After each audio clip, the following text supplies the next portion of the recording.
Welcome back. Today I'm going to show you how to tie a simple square knot or a reef knot, same knot. And I'm going to show you, there's a lot of videos out here how to do this, but I'm going to show you a couple other ways that people don't show you.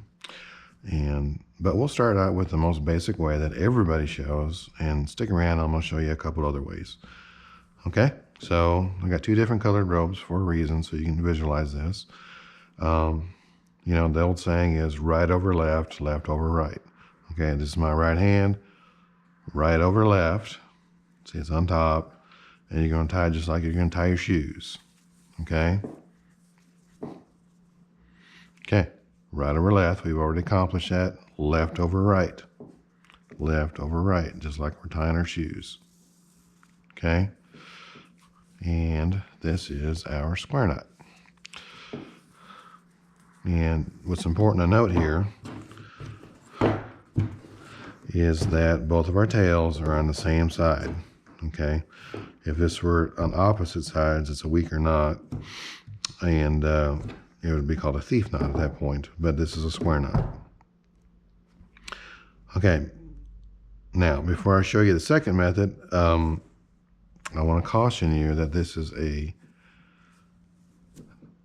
semi-secure knot. Okay, so don't use this for life safety, because if you were to do this, it comes undone. Okay, we don't want that. That's bad.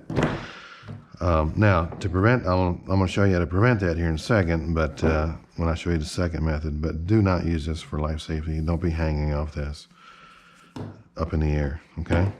All right, method number 2 is simply to form a bight in one of your ropes, and then come back and form a girth hitch. Okay, just like that.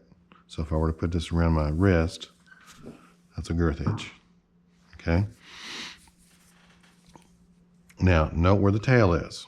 You're going to take your other rope. If your tail's on the lower part, we want to come from the top side. Okay, because we want our tails to end up on the same side. So come through here, form a bight, and then as you're pulling, put your thumb on this and just pull it like that. Okay, and then you're going to end up with a square knot. Okay, now how do we prevent this from coming undone? Okay, just tie a couple safeties. Okay, what I like to do is just tie an overhand, just like this. Snug it up against your knot, and do the same thing over here. Grab your tail and just tie a nice little overhand on top of itself.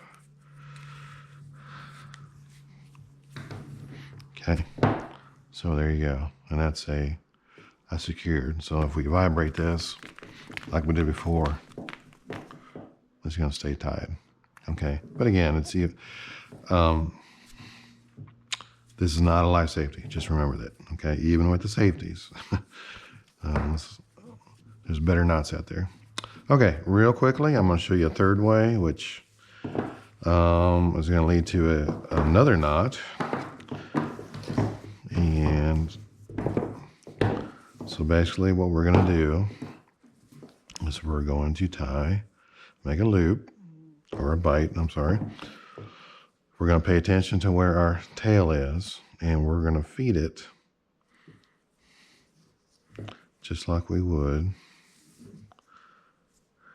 just like that. And then again, there's our square knot again. Okay, some people, this is kind of a long way of doing it, but it does work.